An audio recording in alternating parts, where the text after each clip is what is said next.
Hikayat cerita kisah legenda Amat Ramayana di Aceh.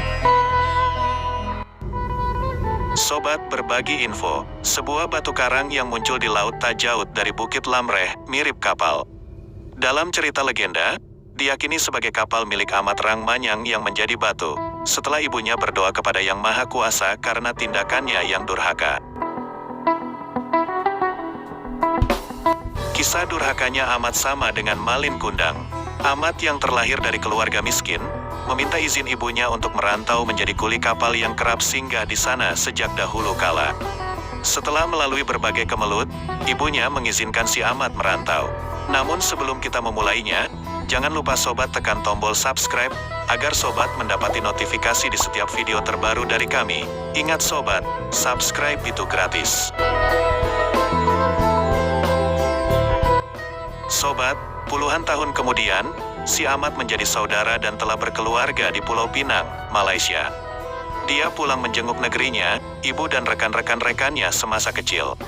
Saat kapalnya mendarat di kawasan Krueng Raya, seluruh warga kampung menyambut termasuk ibu dan pamannya. Pamannya memanggil Amat, mengatakan perempuan tua di sampingnya adalah ibu Amat. Penampilannya miskin, ubanan, keriput, bungkuk dan compang camping. Amat menolak mengakui itu ibunya karena malu pada istri dan awak kapalnya yang megah. Anak durhaka itu menendang ibunya sampai jatuh. Lalu dia mengajak seluruh anak buahnya kembali ke kapal, ingin meninggalkan kawasan itu. Kapal perlahan berlayar meninggalkan pantai. Ibunya berdoa kepada Tuhan, memohon keadilan dan kesadaran anaknya. Petaka datang, hujan, badai, kabut dan gemuruh. Tak lama cuaca membaik, di kejauhan terlihat kapal Amat Rangmanyang beserta seluruh isinya menjadi batu karang. Nah sobat berbagi info, begitulah kisahnya, kemudian dikisahkan turun-temurun di lingkungan masyarakat Aceh Besar. Hikayat Perang Sabi di Aceh. Ini dikenal juga dengan negeri 1001 hikayat. Begitulah slogan yang melekat pada Provinsi Aceh Darussalam.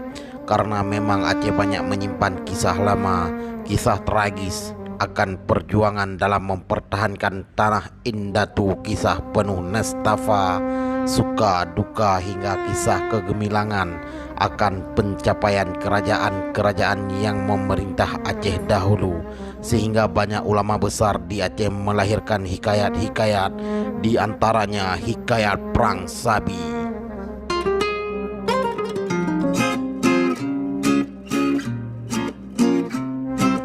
Hikayat Perang Sabi dikarang oleh seorang ulama besar, yaitu Tunku Sy Pantekulu. Ini merupakan sebuah syair kepahlawanan yang membentuk suatu irama dan nada yang sangat heroik yang bisa membangkitkan semangat para pejuang Aceh melawan penjajahan Belanda. Hikayat ini dulu sering diperdengarkan kepada telinga anak-anak Aceh, baik itu lelaki maupun perempuan, apa itu tua, muda, atau bahkan besar ataupun kecil. Namun kini kenyataannya lain. Di generasi muda sekarang, generasi muda sekarang tidak banyak yang tahu tentang sejarah, apalagi tentang hikayat Perang Sabi tersebut, bahkan jarang didengar oleh generasi sekarang. Padahal generasi sekarang adalah tombak yang harus menjadi penerus para syuhada, bukannya hanya berangan dalam mimpi saja. Padahal sejarah telah membuktikan bahwa hikayat tersebut merupakan hikayat yang sangat ditakuti oleh bangsa penjajah saat itu dan merupakan momok yang menakutkan bagi kafir penjajah. Sebaliknya, ketika hikayat Perang Sabi itu bergema di telinga rakyat Aceh, bahkan itu menjadi motivasi dan semangat juang bagi rakyat Aceh dalam melawan musuh kezaliman, dan juga ketika mendengar hikayat tersebut seolah-olah tidak takut lagi untuk mati karena pengaruh hikayat ia mampu membagikan semangat jihad siapa saja yang membaca ataupun mendengarnya untuk terjun ke medan perang. Melawan tidak selalu berarti harus mengangkat senjata. Setidaknya itu yang dilakukan oleh Tunku Sy Pantekulu.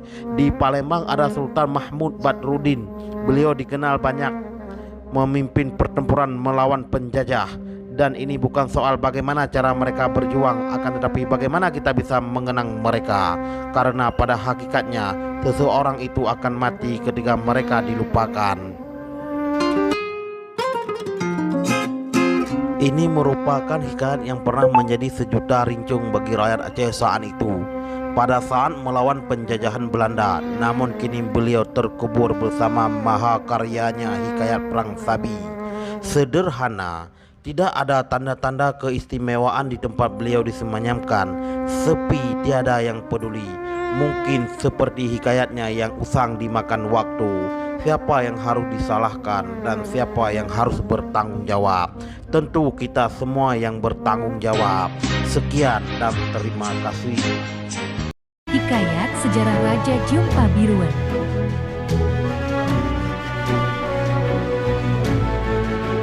Ada sebuah kerajaan di daerah Kabupaten Biren, tepatnya Desa Blangsepeng di perbukitan Cot Kecrun. Raja Abdullah yang memimpin dan didampingi oleh istrinya Ratna Kemala. Mereka menetap di sana dan dinobatkan menjadi raja dan ratu. Beliau berasal dari India belakang, masuk ke Kuala Jumpa. Yang dulunya Kuala tersebut terkenal sebagai pelabuhan perdagangan besar pada abad ke-7 dan 8 Masehi. Kerajaan tersebut tentram dan damai dengan rakyat yang sejahtera, hingga akhirnya Raja Abdullah menamakan negeri itu sesuai negeri asalnya, yaitu Kampia. Setelah beberapa tahun Abdullah menjabat menjadi raja, Raja Abdullah menderita sakit parah. Beliau meninggalkan seorang istri yang sedang mengandung seorang anak. Sebelum wafat, Raja Abdullah mempercayakan tahtanya pada wakilnya, yaitu Mentro.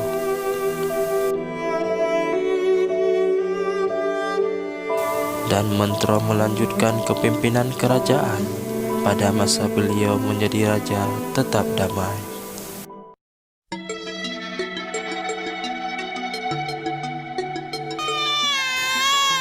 Beberapa bulan kemudian, istri raja melahirkan seorang anak, yaitu putra mahkota keturunan langsung dari Raja Abdullah.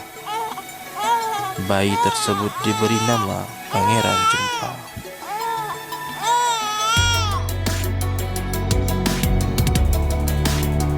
Beberapa tahun kemudian, putra mahkota Pangeran Jumpa mulai dewasa.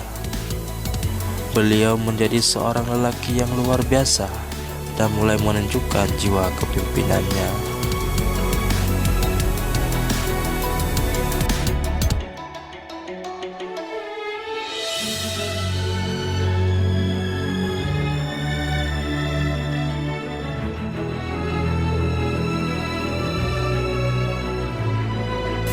Pada suatu hari, Pangeran Jumpa memutuskan untuk pergi merantau. Ketika pergi, beliau ditemani Mentro dan ibunya. Ia pun pamit dan pergi merantau untuk menuntut ilmu. Hari demi hari, beliau melakukan perjalanan untuk mencari wawasan dan menuntut ilmu. Raja Jumpa berpikir bahwa merantau adalah cara untuk menjadi perilaku yang lebih baik. Karena kita di rantauan bagaikan bayi yang baru lahir. Ibaratnya kita dari belum bisa apa-apa sampai kita bisa sekarang. Begitulah penyesuaian hidup Raja Jumpa saat di rantauan.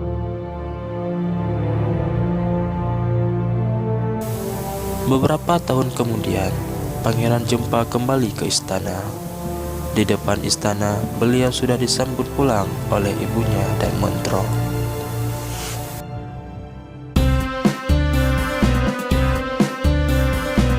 Dan pada saat itu, Mentro pun mengembalikan tahta kesultanan pada putra mahkota Pangeran Jumpa. Dan kerajaan pun dipimpin oleh Raja Jumpa. Di bawah pimpinan Raja Jumpa, kerajaan pun tetap damai. Dan wilayah kekuasaan sekitar perbukitan Pedada hingga Pantai Krung Pesangan masih tetap terjaga.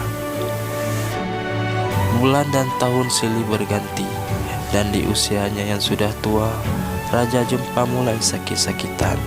Beliau merasa tidak sanggup lagi meneruskan kepimimpinannya. Warga sangat sedih mendengar berita duka tersebut. Dan di akhir hayatnya, beliau dimakamkan di desa Bangsepun, yang letaknya tepat berada di puncak bukit dengan ketinggian kurang lebih 15 hingga 20 meter. Batu yang terdapat di makam juga berukuran besar dan tertinggi dari barisan kuburan lain. Dan pemakaman itu terus dirawat oleh masyarakat sekitar sampai hari ini. Lagu Aceh Bungong Seulanga.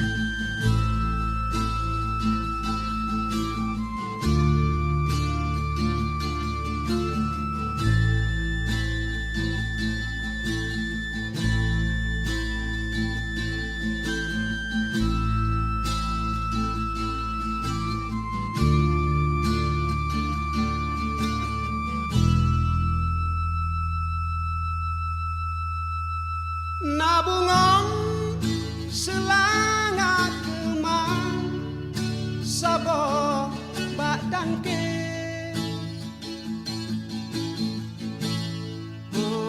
harum hai sayang di dalam taman tatem sibu bungong anu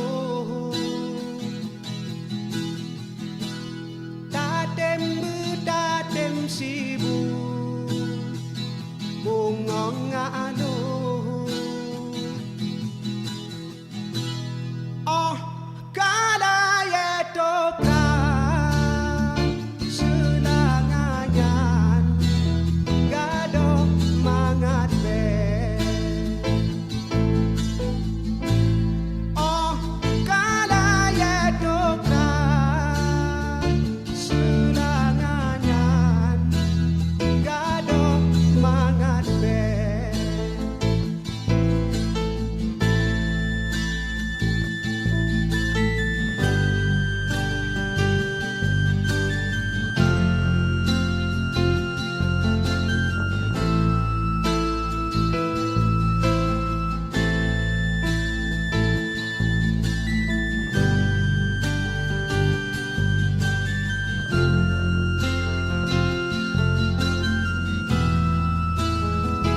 Wahai bungong cedahan abang tamsenya darah yang canden rupa di tekabana di japu ayam urangan malam bungong di doda sayang sayang lepada sayang otro baawate bungong pih malam kahabeh duro baadang kedekat kebitat sayang nasib selangan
Lirik lagu Saman Gayo.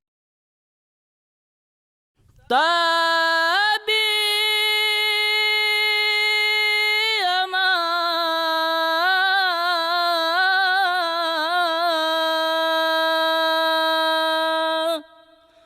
maafina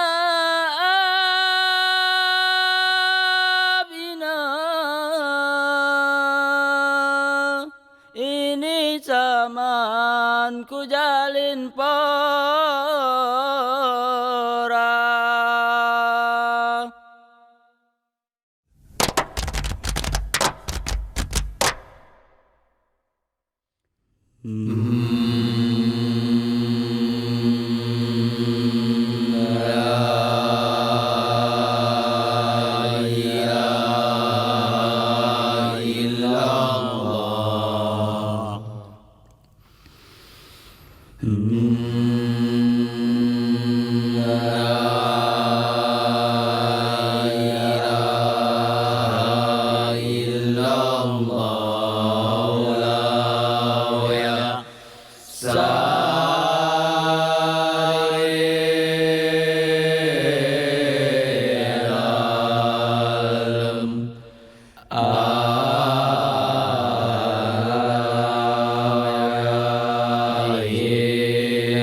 Assalamualaikum ku para penonton, si hadirmu nengon kami berseni.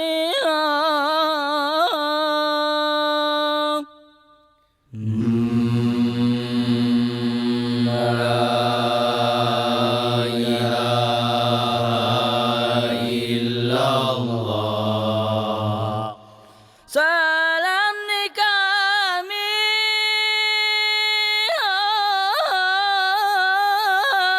kadang yang mekona. Salam merdeka mungkin penutupe.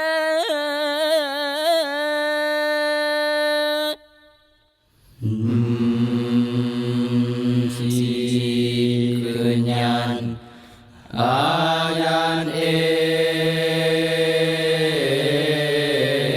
Allah, kenyan ilallah, la ilaha Allahul asy Allahul asy Allahu. Salam birsan milang Irohim birsan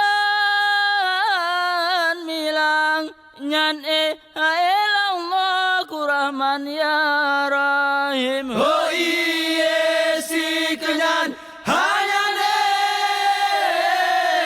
Allah nyan Allah la ilaha Allahu la asy Allahu la asy Allahu. Assalamualaikum alaikum kami sawan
Nasyair Sudati.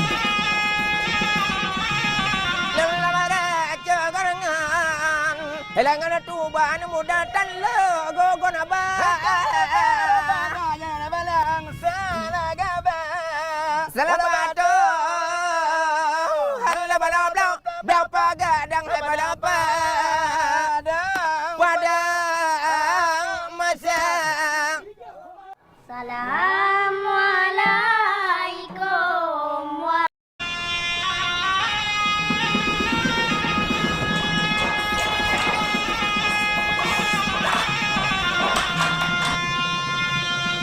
Pada prosesnya, penyebaran agama Islam di Aceh juga menggunakan sedati. Inilah tarian pembakar semangat. Ketika Belanda bercokol di Aceh, tarian ini dilarang karena bisa memicu gairah untuk melawan pasukan kolonial.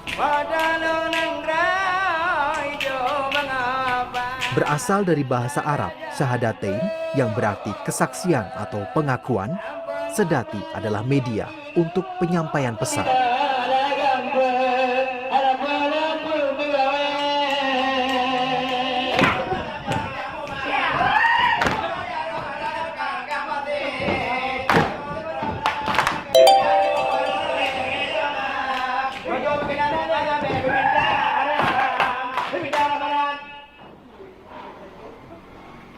Tari sedati itu dipengaruhi oleh syair.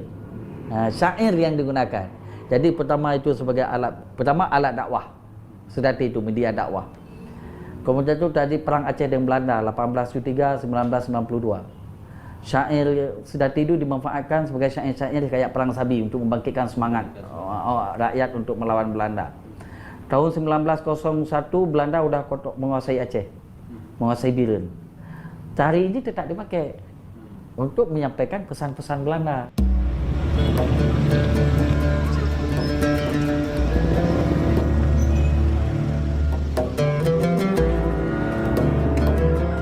Pada mulanya, sedati tumbuh di Desa Giging, Kecamatan Simpang 3, Kabupaten Pidi. Sedati lalu berkembang dan mendarah daging di Biren. Di sini, kelompok sedati dan syekh-syekh andal seperti Syekh dan Jempa lahir. Menurut cerita rakyat Aceh, tarian ini merupakan bentuk baru tari ratoh yang berkembang di pesisir Aceh.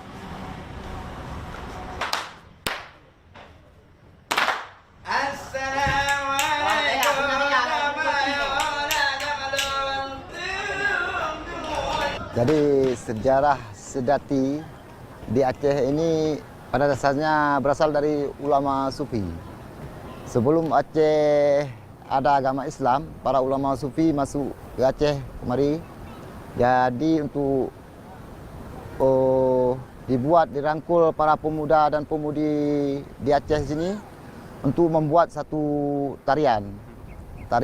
Yang pertama sedati ini melingkar, habis berdiri sesudah Aceh ada agama Islam, baru sedati berdiri.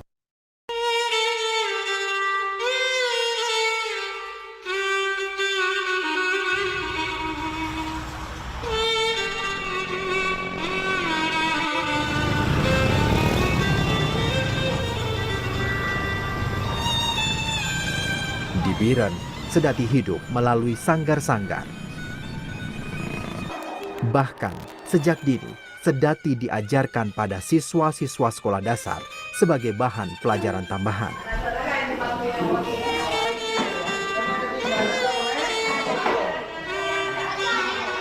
Terutama kan kami ceritakan dulu sejarah sedati itu. Ya, sejarah sedati itu bahwa sedati itu adalah sebuah kesenian Aceh yang sudah ada sejak zaman nenek moyang itu. Nah, jadi dalam hal ini setelah kami memberi pengertian-pengertian kepada si anak, mereka tertarik. Nah, dengan sendirinya kami undang pelatih. Pelatih yang kami undang itu mereka dulu yang membuat yang maksudnya kan memperagakan, memberi contoh tarian sedati itu. Dengan sendirinya anak sudah tertarik dia. Bahkan berebut-rebut, saya ikut bu, saya ikut bu.